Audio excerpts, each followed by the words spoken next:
እንዲህ በፍጥነት በምትጓዝ ከተማ ውስጥ እየኖሩ የልብ መረጋጋትን ማግኘት የተለየ ምቾት ነው።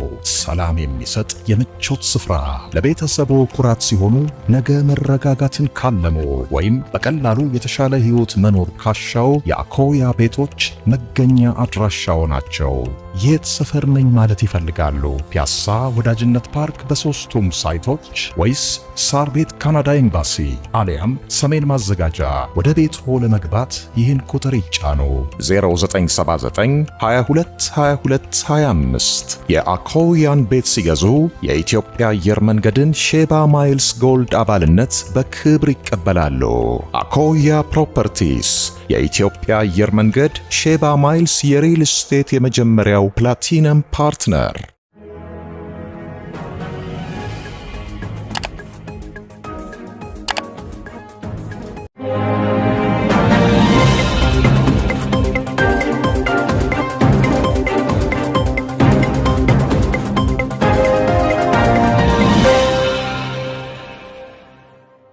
አሜሪካ ዓለምን ጉድ ባሰኘ መልኩ የቬንዙዌላን ፕሬዝዳንት ይዛ የወጣችበት የ2 ሰዓት ተኩሉ ወራት የተዘጋጀችበት ኦፕሬሽን ሌሊቱ ድቅድቅ ጨለማ ነበር። የካሪቢያን ባህር ሞገድ የቬንዙዌላውን የባህር ዳርቻ በለስላሳው እየገረፈ ለዘመናት የቆየ ሚስጥር የሚያወራ ይመስል ነበር። ከባህሩ ማዶ በደቡብ አሜሪካ እምብርት ላይ በአንድ ወቅት የላቲን አሜሪካ የልብ ምት የነበረችው ዛሬ ግን በአስፈሪ ሁኔታና ስጋት ውስጥ ተውጣ የምትገኘው ቬንዙዌላ ትገኛለች። ካራካስ ዋና ከተማዋ ላይ ሰዓቱ ከሌሊቱ 8 ሰዓት ወይም በሀገሬው ሰዓት አቆጣጠር 2 AM ሌሊት ላይ ነበር።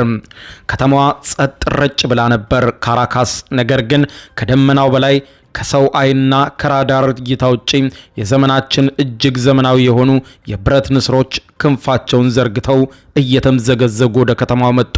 ይህ ለቬንዙዌላም ሆነ ለዋና ከተማዋ ካራካስ ተራ ምሽት አልነበረም፣ ተራ ሌሊትም አይደለም።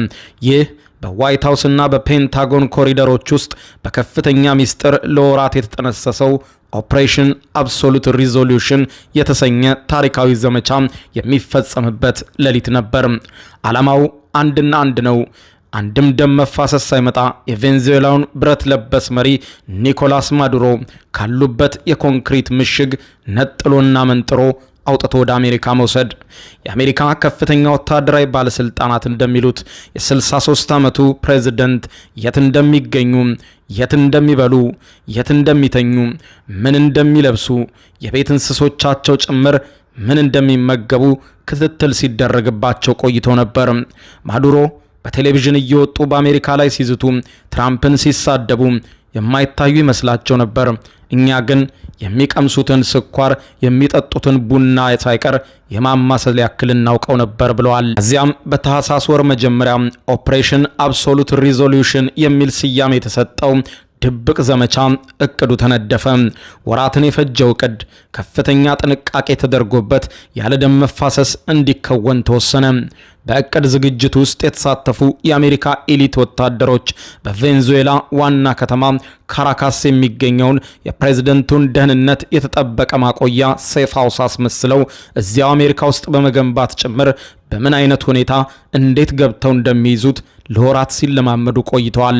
ከቀዝቃዛው ጦርነት ወዲህ ባልታየ አኳኋን ዋሽንግተን በላቲን አሜሪካ ልታደርግ ያቀደችው የሚስጥራዊ ወታደራዊ ጣልቃ ገብነት በሚስጥር የተያዘ ነበር። ሚስጥር ሲባል ተራ ሚስጥር አይደለም፣ እጅግ ጥብቅ ሚስጥር እንጂ።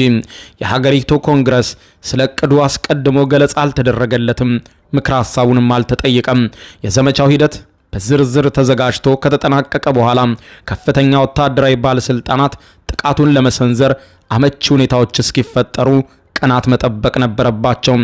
በተቻለ ሁኔታ ኦፕሬሽኑ በድንገት ዓለምን ባስደነገጠ ሁኔታ እንዲፈጸም ነበር ፍላጎት የነበረው። ሞስኮ ላይ ሳይሰማ የቻይና ሰላዮችም ሳይደርሱበት እንዴት ይህ ጥብቅ ሚስጥር ወደ ተግባር ይውረድ? ይህ ረጅም ንግግር የጠየቀ ነበር። የሀገሪቱ ከፍተኛ ወታደራዊ መኮንን የሆኑት ጀነራል ዳንኬን ይህ ኦፕሬሽን በገና ወይም በአዲስ ዓመት አካባቢ እንዲፈጸም አስተላልፈውት ነበር ትዕዛዙን። ነገር ግን በአካባቢው ላይ በሚታየው ደመና ምክንያት ለቅኝት ለስለላ አውሮፕላኖችም ሆነ ፕሬዝደንቱን ለማጓጓዝ ሚስጥራዊውን ኦፕሬሽን ለመፈጸም ዳመናው አመቺ አልነበረም። ፕሬዝደንት ትራምፕ ኦፕሬሽኑ እንዲጀመር ፈቃድ የሰጠውን ትዕዛዝ ያስተላለፉት በቬንዙዌላ አቆጣጠር ሌሊት ላይ ነበር። ትራምፕ ትዕዛዝ የደረሳቸው የአሜሪካ ወታደሮች በአየር በየብስና በባህር ተንቀሳቅሰው 2 ሰዓት ከ20 ደቂቃ ብቻ የፈጀ ኦፕሬሽን ፈጸሙ። የኦፕሬሽኑ መጠንና የተከናወነበት ሁኔታ ከዚህ ቀደም በምድር ላይ ታይቶ አይታወቅም በሚባል ደረጃ ነው። በፍሎሪዳን የባህር ጠረፍና በካሪቢያን ባህር ላይ ከቆሙት የአሜሪካ የባህር ኃይል መርከቦች 6 MH-60 ብላክ ሃውክ ሄሊኮፕተሮች ተነሱ። እነዚህ የዘመናዊ ቴክኖሎጂ የተራቀቀባቸው ሄሊኮፕተሮች ተራ ሄሊኮፕተር አይደሉም። ድምጻቸው ከመደበኛው ሄሊኮፕተሮች ቀነስ እንዲል ተደርጎ በጥንቃቄ የተሰሩ ናቸው። እነዚህ ሄሊኮፕተሮች ልክ እንደ ሌሊት ወፍ በጨለማ ውስጥ የሚርመሰመሱ የሞት ጥላዎች ናቸው። ውስጣቸው የያዙት ተሳፋሪዎች የአሜሪካ ወታደራዊ ሳይንስ ጥግ የሆኑት ስህተት የሚባል ነገር በመዝገበ ቃላታቸው ውስጥ እንዳይኖር ተደርገው የሰለጠኑት ዴልታን ፎርስ የአሜሪካ ኮማንዶዎች ናቸው። ፊታቸው በጥቁር ጭንብል ተሸፍኗል። አይኖቻቸው በዘመናዊው የሌሊት መነጽር አማካኝነት ጨለማውን እንደ ቀትር ብርሃን ያዩታል። ኢላማቸው አንድና አንድ ነው። ጥብቁ የፕሬዝዳንቱ መሸሸጊያ ፋወርቴ ቲዮና። ይህ በካራካስ ዳርቻ የሚገኝ በማዱሮ ታማኝ የኩባ ልዩ ኃይል ወታደሮችና በሩሲያ የስለላ ቴክኖሎጂ የሚጠበቅ የማይደፈር የሚመስል ዘመናት የተሸሸጉበት ምሽግ ነው። ማዱሮ በዚህ ምሽግ ስር 30 ሜትር ወደ ታች በተቆፈረ ኒውክሌርን ጭምር መቋቋም በሚችል ግዙፍ ባንከር ውስጥ ተደብቀው ቆይተዋል። ሄሊኮፕተሮቹ ሰማዩን እያመሱ ዋና ከተማዋ ካራካስ ገቡ። ሁሉ ሲከወንና ያ ሁሉ የአሜሪካ ሚስጥራዊ ኮማንዶ በአየር በሮ ወደ ካራካስ ሲገባ ቬንዙዌላ ድንበር ጠባቂ ራዳሮችም ሆነ ዋና ከተማዋ ካራካስን የገበቡት የአየር መከታተያ ምሰሶች ምንም አይነት መረጃ አልሰጡም ነበር። ምክንያቱም ይህ ኦፕሬሽን ከመፈጸሙ ከ30 ደቂቃ በፊት በአሜሪካ የሳይበር ጦር አማካኝነት ተጠቅተው የመረጃ ጠለፋ ተካሂዶባቸው ከስራ ውጭ ሆነው ነበር። ልክ ከሌሊቱ 8 ሰዓት ከ45 ወይም በሀገሬው ሰዓት አቆጣጠር 2:45 AM ላይ የመጀመሪያዋ ሄሊኮፕተር በፋወርቴ ቲዮና ግቢ መሃል በድንገት ዱብ ብላ አረፈች። ከዚያ በኋላ የሆነው ነገር በቃላት ለመግለጽ ይከብዳል። ሁኔታው ሁሉ ፊልም ነው የሚመስለው ያሉት ትራምፕ ጸጥታው በሚያስገመግም የፈንጂና የፍላሽ ባንግ አማካኝነት ድምፁ ደፈራረሰ። የዴልታ ፎርስ ኮማንዶዎች ልክ እንደ ተራበ አውሬ ከሄሊኮፕተሩ እየዘለሉ ወረዱ። የማዱሮ የግል ጠባቂዎች በኩባ የስለላ ድርጅት በከፍተኛ ሁኔታ የሰለጠኑ አደገኞች ናቸው። መሳሪያቸውን አንስተው ፊት ለፊት ለመተኮዝ መደቀን ጀመሩ። ነገር ግን የገጠማቸው ኃይል ከነሱ አቅም በላይ መሆኑን የተረዱት ወዲያውኑ በሰከንዶች ውስጥ ነበር። የአሜሪካ የዴልታን ፎርስ ኮማንዶዎች በሌዘር የታገዘ መሳሪያቸውን እየተጠቀሙ የውጨኛውን የመከላከያ ቀለበት በደቂቃዎች ውስጥ ሰበሩት። ጨለማው በታክቲካል ሌዘር ብርሃን ሙሉ በሙሉ ተሞላ። የኩባ ወታደሮችም መሳሪያውን አስቀምጠው ማዱሮን ጥለው ሸሹ። ተኩስ አልተፈጸመም። አንዳንዶች እጅ እየሰጡ መንገዱን ለአሜሪካ ወታደሮች ጭምር ከፈቱ። ወደ ባንከሩ የሚወስደው ግዙፍ የብረት በር ፊት ለፊት ኮማንዶቹ ቆሙ። የዴልታን ፎርስ ሰባሪዎች ልዩ ፈንጂዎችን በሩ ላይ ለጠፉ። ቡም ብሎ ፈነዳ። በሩ ተገነጠለ። እዚህ ጊዜ ወደ ማዱሮ የሚያደርሰው የመጨረሻው መንገድ ተከፈተ። አሁን ኮማንዶዎቹም በጠመዝማዛው ደረጃ ወደ መሬት ወገብ ወደ ታች እየወረዱ ነው። አየሩ በባሩድና በሲሚንቶ ርጋፊ ተሞልቷል። እያንዳንዱ እርምጃ በከፍተኛ ጥንቃቄ እየተከወነ ነው። ይህንን ሁሉ ታዲያ በወታደሮቹ ደረት ላይ በተለጠፈ ካሜራ ፕሬዝዳንት ዶናልድ ጄ ትራምፕ እንደ ሌሎች ወታደራዊ ሚሽን በዚያው በዋሽንግተን ዲሲ በሚገኘው ሲቹዌሽን ሩም ሆነው ሁኔታውን እየተከታተሉት አልነበረም። ይልቁንም በከፍተኛ ባለስልጣኖቻቸው ጋር በጋራ ሆነው በዚያው በማያሚ በሚገኝ ማላራጎ በተሰኘው የጎልፍ መጫወቻ ውስጥ በሚገኝ አንድ ክፍል ውስጥ ነበር ከከፍተኛ ባለስልጣኖቻቸው ጋር ሆነው ሁኔታውን እንደ ፊልም የተመለከቱት። በመጨረሻው ክፍል ውስጥ የአሜሪካ ወታደሮች ገቡ። የቅንጦት ዕቃዎች በተሞሉበት ነገር ግን አሁንም ፍርሃት በነገሰበት ግዙፍ የባንከር ክፍል ውስጥ ኒኮላ ማዱሮ ብቻቸውን ተገኙ። የሚያስገርመው ነገር ዓለም በወታደራዊ ልብስና በሜዳሊያ ሸብርቀው የሚያውቃቸው ማዱሮ በዚህች የመጨረሻ ሰዓት ላይ ብቻቸውን በአሜሪካ ወታደሮች ቁጥጥር ስር ሲወድቁ የአዲዳስ ብራንድ የሆነ ቱታ ለብሰው ነበር የተገኙት። ምንም አይነት ተኩስ አልነበረም። የዴልታን ፎርስ መሪ መሳሪያውን ዝቅ አድርጎ ወደ ማዱሮ ተጠጋ። ማዱሮ በድንጋጤ ክው ብለው ነበር።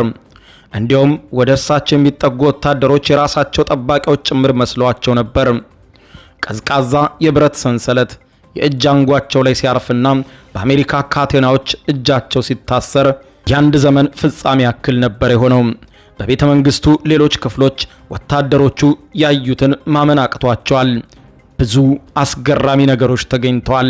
በዚያ ምሽግ ውስጥ ማዱሮን የያዘው ቡድን በፍጥነት ወደ ሄሊኮፕተሩ ተመለሰ። በከተማው ውስጥ የቬንዙዌላ ታንኮች መንቀሳቀስ ቢጀምሩም ጊዜው ግን ረፍዶ ነበር። ማዱሮን ለማዳን የሚደረገው ትግል ማዱሮም ተይዘው መንገድ ከጀመሩ በኋላ ሆኖ ሁሉም ነገር ረፈደ። በዚያ ጊዜ የአሜሪካ ዴልታን ፎርስ ኮማንዶዎች በአካባቢው ላይ ለሚገኙ የአሜሪካ ወታደሮች ሁሉ መረጃውን በራዲዮ አጋሯቸው። ጥቅሉ ተይዟል፣ the package is secured በማለት አስተላለፉ። የብረት ወፎቹ እነዚያ የብላክ ሃውክ ሄሊኮፕተሮች ፕሬዝደንቱን ይዘው ወጥተው ዳግም ወደ ሰማይ ላይ በረሩ። ካራካስ በብርሃንና በጨለማ መሃል ሆና ይህንን ሁሉ ጉድ ሳታይ ፕሬዝዳንቷ ከጥብቅ ምሽት ተጎትተው ወደ ዋሽንግተን ተወሰዱ። ፕሬዝደንት ማዱሮ ወደ ሄሊኮፕተር እንዲገቡ ተደርገው በአንዱ ጥግ ላይ ሄሊኮፕተር ውስጥ ተቀምጠው በወታደሮች ታጅበው ሳለ በግራ ሄሊኮፕተሩ መስታወት ቁልቁል ዋና ከተማቸውን ለ10 ዓመታት ያዘዙባትን ካራካስን ቁልቁል አያት። ካራካስን ብቻ ሳይሆን ከደቂቃዎች በኋላ ቬንዙዌላንም ከሰማይ ያዩ ተሰናብተዋት ወደ ጠላታቸው ሀገር አሜሪካ ነጎዱ። በዚያም ጊዜ የመጨረሻውን የቬንዙዌላን አየር እየተነፈሱ ነበር። አውሮፕላኑ የቬንዙዌላን የአየር ክልል ለቆ በአሜሪካ የጦር ጀቶች አጅቦ ወደ ማያሚ ፍሎሪዳ ሲያመራ በምስራቅ በኩል የፀሐይ ጨረር መታየት ጀመረ። ሊነጋጋ ጀምሯል። በቬንዙዌላ አዲስ ቀን ነበር። ለማዱሮ ደግሞ የእስር ቤት የጨለማ ዘመን ጀመረ። ትራምፕ በሲቹዌሽን ሩማቸው ውስጥ ፕሬዝደንቱ ጀነራሎቻቸው በቀጥታ ስርጭት ክስተቱን ሲከታተሉ ቆይተዋል። ሄሊኮፕተሩ በሰላም ማረፉ ሲረጋገጥ ትራምፕ በፍጥነት ወደ ትዊተር እና ወደ ትሩዝ ሶሻል ማህበራዊ ሚዲያቸው አመሩ። ጣቶቻቸውን በስልክ ስክሪን ላይ ሲርመሰመሱ ታዩ። ዓለምን የሚያናውጥ መልእክት ጻፉ። ኦፕሬሽን አብሶሉት ሪዞልቭ ተሳክቷል። አምባገነኑ ወድቋል። ለአሜሪካ ጦር ክብር ይሁን። አሁን የቬንዙዌላን ነዳጅና የህዝቡን ነጻነት የምንመልስበት ጊዜ ነው። አሸናፊው ሁሉንም ይወስዳል አሉ። ይህ ንግግር ተራ የድል ንግግር አልነበረም። አዲሱን የአሜሪካ የኃይል አስተላለፍ በግልጽ የሚያሳይ እንጂ ለዓለም የተላለፈ ጥብቅ ማስጠንቀቂያ። በካራካስ ፀሐይ ወጥታ ጠልቃለች። 48 ሰዓታት አልፏል። አሁን ካራካስ በድንጋጤና ገሚስ በደስታ ውስጥ ናት።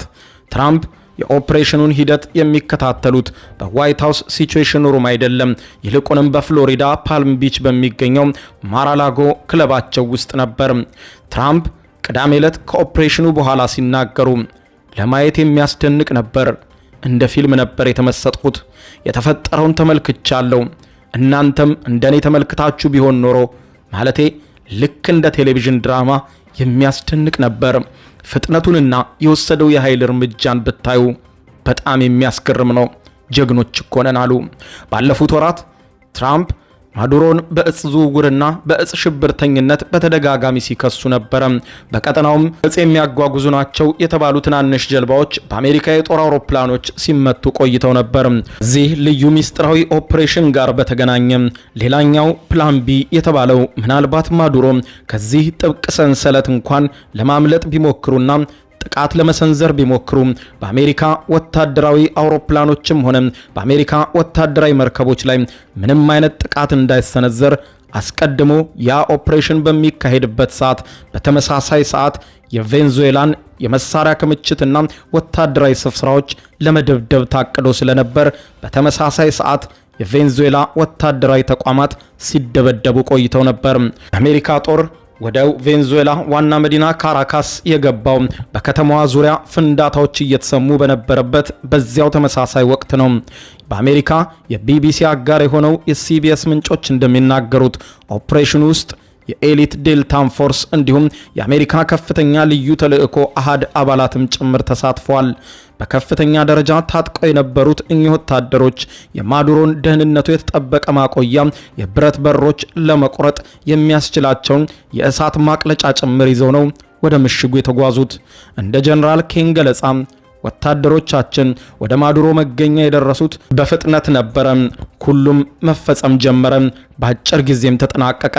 ኤሊት የአሜሪካ ወታደሮች ወደ ማዱሮ ግቢ ሲጎርፉ የቬንዙዌላው ፕሬዝዳንት ወደ መሸሸጊያው ክፍል ለመሸሽ መሞከራቸውን ትራምፕ ተናግረዋል።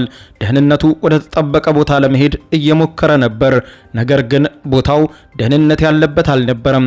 ምክንያቱም በ47 ሴኮንድ ውስጥ በሩን እናፈነዳው ነበር ብለዋል። ትራምፕ አክለውም በሩ ጋር ደርሶ ነበር፣ ነገር ግን ሊዘጋው አልቻለም። በፍጥነት ስለደረሱበት ወደ ክፍሉ መግባት አልቻለም። እንደ ፊልም እኮ ነው ያየሁት ይላሉ ትራምፕ ሲናገሩ። ትራምፕ በትናንትና መግለጫቸው ወደ አውሮፓውያኑ 2013 ወደ ስልጣን የመጡት ማዱሮ በቁጥጥር ስር መዋላቸውን ቢቃወሙና በመጡት የአሜሪካ ወታደሮች ላይ አንዳች ነገር ለማድረግ ቢሞክሩና ቢቃወሙ ኖሮ ሊገደሉ ይችሉ ነበር ወይ በሚል ትራምፕ ከጋዜጠኞች ተጠይቀው ነበር። ትራምፕም ሲናገሩ ለምን አይሆንም ሊሆን ይችል ነበር ብለዋል። በአሜሪካ በኩል ጥቂት ሰዎች ቢመቱም የተገደለ የአሜሪካ ወታደር ግን እንደሌለ ላረጋግጥላችሁ ፈልጋለሁ ብለዋል። የቬንዙዌላ ባለስልጣናት ጉዳት ስለመድረሱ እስካሁን አላረጋገጡም። አሜሪካ ይህንን ኦፕሬሽን ከመፈጸሙ አስቀድሞ ማዱሮን ለመያዝ የሚያስችል መረጃ ለሰጠኝ ሰው የ50 ሚሊዮን ዶላር ሽልማት እሰጣለሁ ብላ ነበር። ከኦፕሬሽኑ መፈጸም በኋላ ግን የአሜሪካ ወታደሮች ማዱሮንና ባለቤታቸውን አሳፍረው ከቬንዙዌላ ግዛት ወጥተዋል። ቀጥታ ወደ ኒውዮርክ የተወሰዱ ሲሆን በዚያም የወንጀል ክስ እንደተመሰረተባቸው ተነግሯል። በኦፕሬሽኑ ከተከናወነ ከአንድ ሰዓት ገደማ በኋላ ትራምፕ አሜሪካ የቬንዙዌላ መሪ መያዟን አስታወቁም። ማዱሮና ባለቤቱ በቅርቡ የአሜሪካ ፍትህን ኃያልነትንም ይጋፈጣሉ ሲሉ ጻፉ። ይኸውና ያ ሁሉ ዓለምን ጉድ ያስባለው ነገር የተፈጸመው የዚያ ሌሊት ክስተት ይህን ይመስል ነበር።